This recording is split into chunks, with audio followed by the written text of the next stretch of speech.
Hello everyone, स्वागत है आप सभी स्टूडेंट का माय यूट्यूब चैनल नैतिक बायो एजुकेशन पर। आज हम यहाँ पे डिस्कस करते हैं पुष्पीय पादपों में लैंगिक जनन। पुष्पीय पादपों में लैंगिक जनन हम यहाँ पे डिस्कस करेंगे। तो सबसे पहले हम यहाँ पे प्रस्तावना के बारे में डिस्कस करेंगे और इसके बाद एक प्रारूपिक पुष्प की संरचना के बारे में डिस्कस करेंगे। तो चलिए सबसे पहले हम यहाँ पे प्रस्तावना के बारे में डिस्कस करते हैं। प्रस्तावना दैट मीन्स इंट्रोडक्शन। इंट्रोडक्शन तो यहाँ पर सभी फूल वाले जो पौधे होते हैं वो क्या प्रदर्शित करते हैं? यौन प्रजनन को प्रदर्शित करते हैं। या वो क्या दिखाते हैं बेटा? यौन प्रजनन दिखाते हैं। क्या दिखाते हैं बेटा? यौन प्रजनन दिखाते हैं। यौन प्रजनन को ही दूसरा हम नाम देते हैं लैंगिक प्रजनन। क्या नाम देंगे? लैंगिक प्रजनन। तो लैंगिक प्रजनन कौन दिखाते हैं बेटा? सभी फूल वाले पौधे। इन सभी फूल वाले पौधों को हम क्या नाम देते हैं? आवृतबीजी नाम देते हैं। आवृतबीजी पौधे। आवृतबीजी पौधे। तो सभी फूल वाले जो पौधे होते हैं वो आवृतबीजी पौधे होते हैं जो लैंगिक प्रजनन यानी यौन प्रजनन को दिखाते हैं। अब ये लैंगिक प्रजनन क्या है? तो लैंगिक प्रजनन एक ऐसी क्रिया होती है जिसमें दो युग्मक का गठन और संलयन होता है। आप ऐसे मानिए, दो युग्मक होते हैं, उन दो युग्मक का गठन होता है और उसके बाद में उनका संलयन होता है। तब वहां से एक स्ट्रक्चर, एक संरचना बनती है जिसको हम युग्मज नाम देते हैं। युग्मज के द्वारा नए जीव की उत्पत्ति होती है तो उसको हम क्या नाम देंगे? लैंगिक प्रजनन नाम देते हैं। तो लैंगिक प्रजनन में क्या होता है? सबसे पहले दो युग्मक का गठन होता है और दो युग्मक का गठन होने के बाद संलयन होगा और संलयन के बाद में युग्मज संरचना बनती है। युग्मज संरचना के द्वारा नए जीव की उत्पत्ति होती है, उसको हम क्या नाम देंगे? लैंगिक प्रजनन नाम देते हैं। तो हम कह सकते हैं कि ये लैंगिक प्रजनन क्या है? एक तरह की क्रिया है जिसमें दो युग्मक का गठन और संलयन होता है और युग्मज बनते हैं और युग्मज के द्वारा एक नए जीव की उत्पत्ति होती है। नेक्स्ट चलते हैं बेटा। एक फूल है और फूल पौधों में सबसे आकर्षक अंग होता है। ये जो आकर्षक अंग होते हैं ये केवल आवृतबीजी में ही पाए जाते हैं। किसमें पाए जाते हैं? आवृतबीजी पौधों में ही पाए जाते हैं। आवृतबीजी जो पौधे होते हैं इसका मतलब क्या है कि जो आवृतबीजी पौधों में जो बीज होते हैं वो बीज फल के अंदर होते हैं। आवृतबीजी पौधों का मतलब क्या है कि इनके अंदर जो बीज होते हैं वो फल के अंदर ही होते हैं। नेक्स्ट बेटा, इन फूल में जो ये फूल होते हैं वो लैंगिक प्रजनन दिखाते हैं। हमने यहाँ पे डिस्कस किया था कि लैंगिक प्रजनन क्या होता है। तो ये फूल क्या दिखाते हैं? लैंगिक प्रजनन दिखाते हैं। जो फूल होते हैं वो रूपांतरित परहो होता है। क्या होता है? रूपांतरित परहो। दैट मीन्स हम कह सकते हैं कि एक मॉडिफाइड सूट होता है। क्या होता है? मॉडिफाइड सूट, जिसको हम क्या नाम देते हैं? रूपांतरित परहो होता है। जो फूल होते हैं बेटा ये सौंदर्य बोधी होते हैं, ये सजावटी भी होते हैं, ये आभूषणात्मक भी होते हैं, ये सामाजिक भी होते हैं, धार्मिक तथा सांस्कृतिक महत्व की वस्तु होती है फूल। बेटा फूल की खेती को हम फ्लोरिकल्चर के नाम से जानते हैं। फूल की खेती को हम क्या नाम देते हैं? फ्लोरिकल्चर नाम देते हैं, यानी पुष्प कृषि।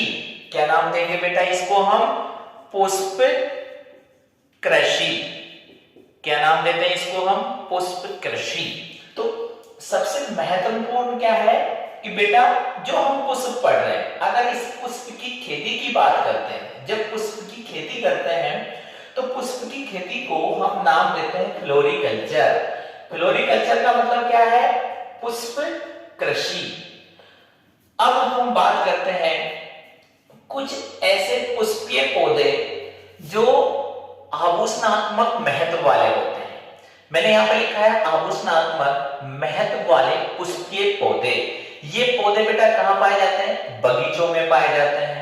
अब कौन कौन से ऐसे पौधे हैं जो बगीचों में पाए जाते हैं और जो एक श्रृंगात्मक या आभूषणात्मक महत्व वाले होते हैं? जैसे बेटा एक मैंने यहां पे लिखा है सनफ्लावर। सनफ्लावर का साइंटिफिक नेम क्या है? Helianthus anus.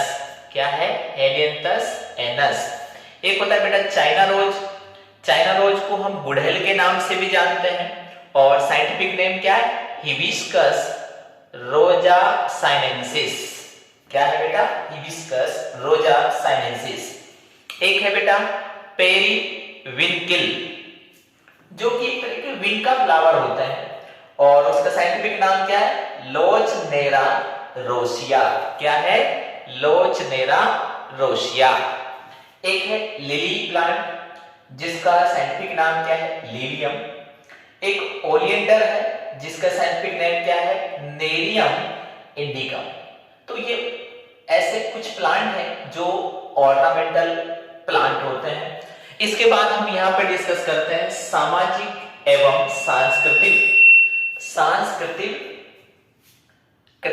उत्सवों वाले पुष्पीय पौधे। अब कौन कौन से ऐसे पौधे हैं? तो यहां पर एक पौधा है अशोक। अशोक का पौधा, इसका साइंटिफिक नाम क्या है? पोलियाथिया लोंगिफोलिया।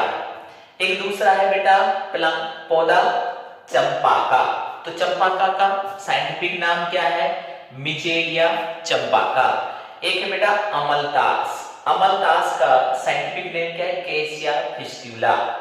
एक और प्लांट है सर्पगंधा। सर्पगंधा को साइंटिफिक नाम है बेटा रावोल्फिया सर्पेंटाइना। एक और है बेटा मस्टर्ड पौधा। तो मस्टर्ड का साइंटिफिक नेम क्या है? ब्रेसिका कैम्पेस्टिस। तो ये ऐसे प्लांट हैं जो सामाजिक एंड सांस्कृतिक उत्सवों वाले पुष्पीय पौधे होते हैं। इसके बाद में हम एक प्रारूपिक पुष्प की संरचना के बारे में डिस्कस करते हैं। चलिए मैं इसको एक बार मिटा देता हूं।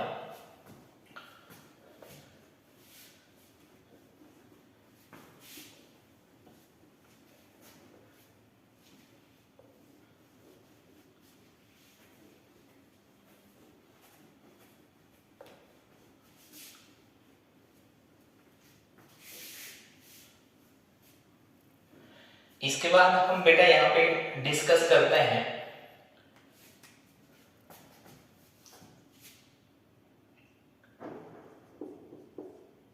प्रारूपिक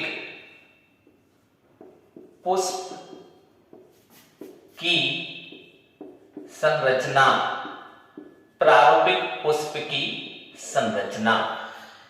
जब बेटा हम एक प्रारूपिक पुष्प की संरचना के बारे में बात करते हैं तो इन पुष्प के अंदर जो पुष्पीय उपांग होते हैं वो पुष्पीय उपांग 4 भागों में व्यवस्थित होते हैं। यानी जो प्रारूपिक पुष्प है, इस पुष्प में जो पुष्पीय उपांग होते हैं, क्या होते हैं? पुष्पीय उपांग होते हैं। वो पुष्पीय उपांग 4 भागों में क्या होते हैं बेटा? व्यवस्थित होते हैं। और उन 4 भागों में बेटा 2 भाग जो होते हैं वो आवश्यक भाग होते हैं और 2 भाग अनावश्यक भाग होते हैं। मतलब मैंने कहा आपसे पुष्पीय उपांग क्या हो गए? एक तरह के फ्लोरल मेंबर्स हो गए और वो फ्लोरल टोटल मेंबर्स 4 भागों में विभाजित होते हैं या 4 भागों में व्यवस्थित होते हैं। अब 4 भागों में जिनमें से बेटा 2 आवश्यक भाग होते हैं, आवश्यक भाग, और 2 बेटा अनावश्यक भाग होते हैं। बेटा भाग को हम क्या नाम दे सकते हैं? चक्र भी नाम दे सकते हैं, है ना। तो हम कह सकते हैं 2 आवश्यक भाग होते हैं या 2 आवश्यक चक्र होते हैं। अब बेटा इनमें जैसे बेटा एक होता है पुमंग, एक होगा बेटा पुमंग, और दूसरा होता है बेटा जायांग। एक पुमंग होता है, दूसरा क्या होता है? जायांग। बेटा ये पुमंग क्या होता है? ये पुमंग एक नर जननांग होता है। क्या होता है? नर जननांग। ये क्या होता है बेटा? एक नर जननांग होता है। बट बेटा जायांग क्या होता है? एक मादा जननांग होता है, मादा जननांग। पुमंग एक नर जननांग होता है, जायांग एक मादा जननांग होता है। बेटा ये आवश्यक क्यों होते हैं? ये आवश्यक चक्र क्यों कहते हैं इनको हम? पुमंग और जायांग को हम आवश्यक चक्र क्यों कहते हैं? क्योंकि बेटा इनमें ये जननक्षम कर सकते हैं। कैसे होते हैं ये? जननक्षम वाले फीचर्स ये दिखाते हैं। तो जननक्षम होते हैं तो हम कहते हैं कि ये आवश्यक होते हैं, जननक्षम होते हैं। ये कैसे होते हैं? जननक्षम होते हैं। मतलब क्या हुआ कि पुमंग और जायांग क्या करते हैं? निषेचन करने का काम करते हैं। तो इसलिए कैसे होते हैं? जननक्षम होते हैं। तो जननक्षम की वजह से इनको हम क्या नाम देते हैं? आवश्यक चक्र नाम देते हैं। बेटा इस पुमंग की एक इकाई को, पुमंग की जो इकाई होती है उस इकाई को हम क्या नाम देते हैं? पुंकेसर। क्या नाम देंगे? पुंकेसर नाम देते हैं। कौन सी इकाई होगी बेटा? ये नर इकाई। यानी पुमंग तो क्या है? नर जननांग है, और नर जननांग की इकाई को हम क्या नाम देते हैं? पुंकेसर नाम देते हैं। दूसरा है बेटा जायांग। तो जायांग क्या हो गया? मादा जननांग, और मादा जननांग की इकाई को हम क्या नाम देते हैं? मादा इकाई का नाम है यहां पर स्त्री केसर। क्या नाम है बेटा? स्त्री केसर। या बेटा इसको हम क्या नाम देते हैं? अंडक। क्या नाम देंगे? अंडक। या तो हम इसको स्त्री केसर नाम देते हैं, इसी को हम अंडक भी नाम देते हैं। अब हम बात करते हैं बेटा अनावश्यक भाग या अनावश्यक चक्र कौन से होते हैं। तो अनावश्यक भाग भी कितने होंगे? हमारे 2 होते हैं। एक होता है बेटा भाय दल पुंज, भाय दल पुंज, और दूसरा होता है दल पुंज। दल पुंज 2 भाग होते हैं जो कि कैसे होते हैं? अनावश्यक होते हैं। क्योंकि ये कैसे होते हैं? क्यों कहते हैं अनावश्यक? क्योंकि ये कैसे होते हैं बेटा? ये बंधेय होते हैं। कैसे होते हैं? ये बंधेय होते हैं। कैसे होते हैं? ये बंधेय होते हैं। भाय दल पुंज की इकाई को बेटा हम यहां पर क्या नाम देते हैं? भाय दल नाम देते हैं। भाय दल पुंज की इकाई को हम क्या नाम देते हैं? भाय दल के नाम से जानते हैं। किसके नाम से? भाय दल के नाम से। दल पुंज की इकाई को हम क्या नाम देंगे बेटा? यहां पर दल पुंज की इकाई को हम नाम देंगे यहां पर दल। दल पुंज की इकाई को क्या नाम देंगे? यहां पे दल। बेटा इसका मतलब क्या हो गया कि जो बाह्य दल पुंज होते हैं वो बाह्य दल पुंज किससे बने होंगे? बाह्य दल से। यानी बहुत सारे बाह्य दल मिलकर के क्या बनाते हैं, बाह्य दल पुंज बनाते हैं। मैंने फिर से कहा, बाह्य दल मिलकर के क्या बनाते हैं, बाह्य दल पुंज बनाते हैं। और ये क्या है, दल, बहुत सारे दल मिलकर के क्या बनाते हैं, दल पुंज बनाते हैं। तो दल पुंज किससे बने होंगे, दल पुंज किससे बने होंगे, दल से बने होंगे। बाह्य दल पुंज किससे बने होंगे, बाह्य दल से बने होंगे। ठीक है, तो ये कैसे होते हैं, अनावश्यक भाग होते हैं। अब हम एक टिपिकल या एक प्रारूपिक पुष्प की संरचना के संरचना की बात करते हैं यहां पे। तो जैसे मैं यहां पे एक डायग्राम ड्रॉ करता हूं। तो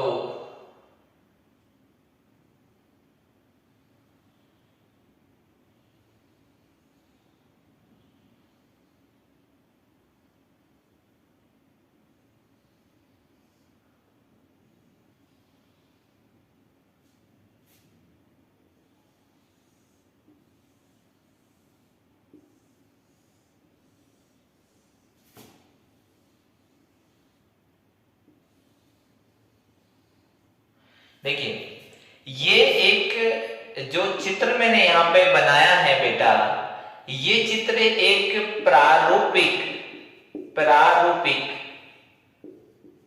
पुष्प का एलएस है। क्या है, प्रारूपिक पुष्प का एलएस।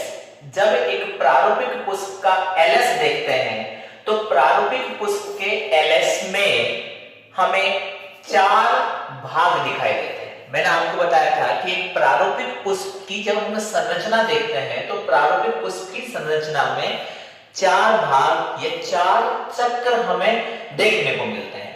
तो बेटा यहां पर सबसे निचला जो चक्र होता है, सबसे निचला जो चक्र होता है उसको हम क्या नाम देते हैं, यहां पर दल नाम देते हैं। क्या नाम देते हैं, दल।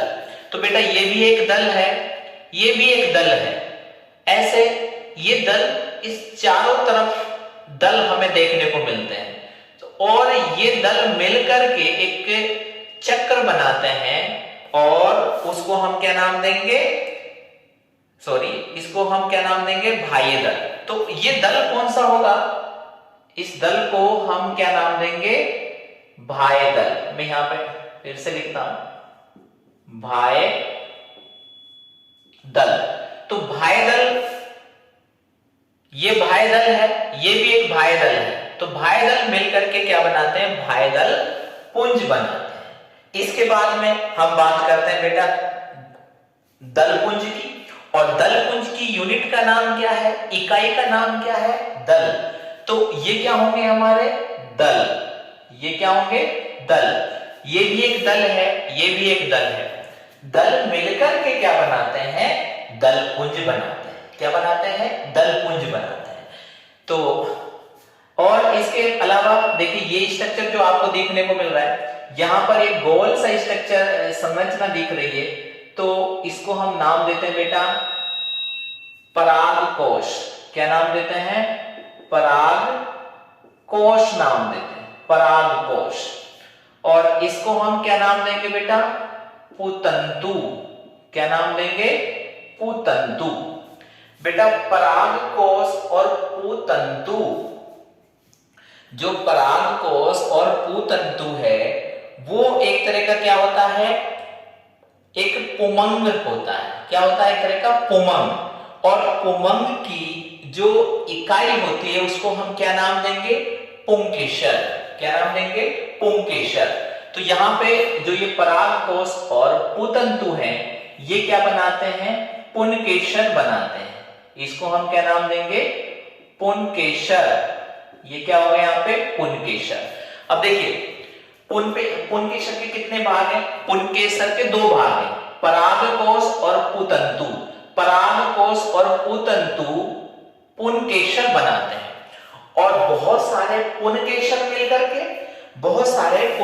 मिलकर के क्या बनाएंगे, पुमंग बनाएंगे। तो बेटा ये भी एक पुंकेसर है, ये भी एक पुंकेसर है, ये पुंकेसर मिल करके क्या बनाते हैं, पुमंग बनाते हैं।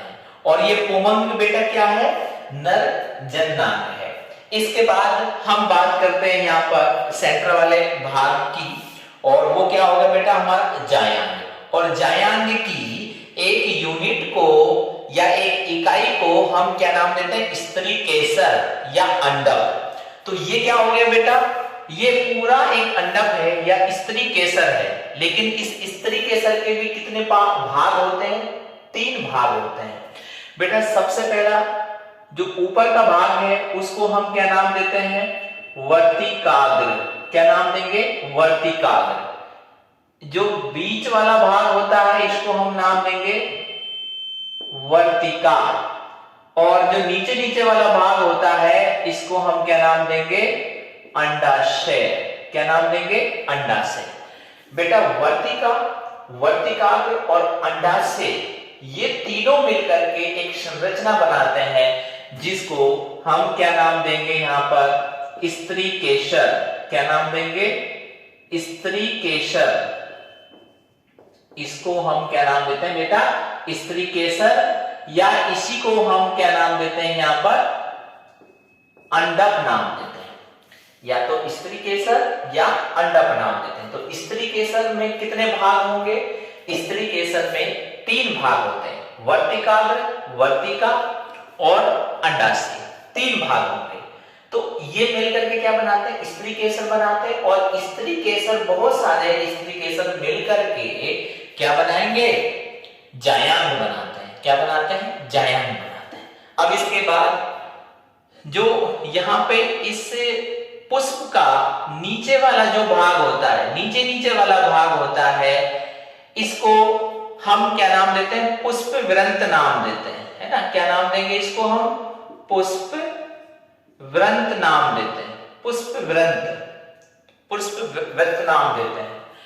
ये एक पुष्पासन होता है। क्या होता है, पुष्पासन, पुष्पासन यानी पुष्प वृत्त के ऊपर जो फूला हुआ भाग होता है उसको हम क्या नाम देंगे, पुष्पासन नाम देते हैं। क्या नाम देते हैं, पुष्पासन नाम देते हैं।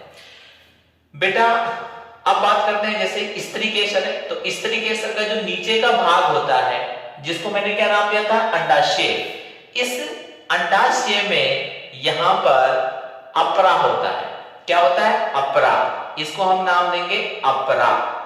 ये क्या होगा, अपरा। और इस अपरा पर बेटा बहुत सारे बीजांड लगे होते हैं। क्या लगे रहते हैं बेटा, इस पर बीजांड लगे होते हैं। ये क्या हो गए, यहां पे बहुत सारे बीजांड। ये यहां पे क्या लगे रहते हैं बेटा, बीजांड। तो अपरा के ऊपर क्या होंगे, यहां पर बीजांड हमें देखने को मिलते हैं। बेटा इस अपरा को हम बीजांडासन भी नाम देते हैं। क्या नाम देते हैं, बीजांडासन भी नाम देते हैं। क्या नाम देते हैं, बीजांडासन भी नाम देते हैं। तो बेटा मैंने यहां पर आपको डिस्कस किया एक प्रारूपिक पुष्प का एलएस। एलएस मतलब लॉन्गिट्यूडिनल सेक्शन। हमने पुष्प को इस तरह से लॉन्गिट्यूडिनल सेक्शन किया, और सेक्शन करने पर एक पुष्प में 4 भाग अपीयर होते हैं। सबसे पहले भाग मैंने बताया बेटा आपको, भायदल। ये भायदल, बहुत सारे भायदल मिलकर के भायदल पुंज बनाते हैं। इसके ऊपर वाला जो पार्ट होता है, जो भाग होता है, उसको हम दल नाम देते हैं। और दल, बहुत सारे दल मिलकर के एक दल पुंज बनाते हैं। इसके बाद मैंने आपको बताया पुंकेसर। ये पुंकेसर के 2 भाग होते हैं। एक जो गोल वाला भाग होता है जिसको हम परागकोश नाम देते हैं। एक यहां पर इसके नीचे जो एक पार्ट होता है उसको हम पुतंतु नाम देते हैं। तो परागकोश और पुतंतु ये पुंकेसर बनाते हैं। और पुंकेसर, बहुत सारे पुंकेसर मिलकर के क्या बनाएंगे बेटा, हमारे एक पुमंग बनाते हैं। क्या बनाएंगे, पुमंग। बेटा यहां पर सेंटर में एक और भाग है जिसको मैं यहां पे स्त्री केसर या अंडक नाम दे रहा हूं। इस अंडक के भी 3 भाग होते हैं, एक वर्तिका और अंडाशय। अंडाशय का बेटा, अंडाशय के नीचे का पार्ट होता है और अंडाशय में बीजांडासन होता है। बीजांडासन के ऊपर बीजांड व्यवस्थित होते हैं, बीजांड प्रेजेंट होते हैं। तो ये क्या था, एक पुष्पीय पादप की संरचना थी। इसके बाद हम नेक्स्ट वीडियो के अंदर हम और डिस्कस करेंगे। अगर आपको ये बहुत अच्छे से समझ में आया है तो आप इस वीडियो को लाइक, शेयर और सब्सक्राइब जरूर करें। आज के लिए इतना ही। थैंक यू, धन्यवाद।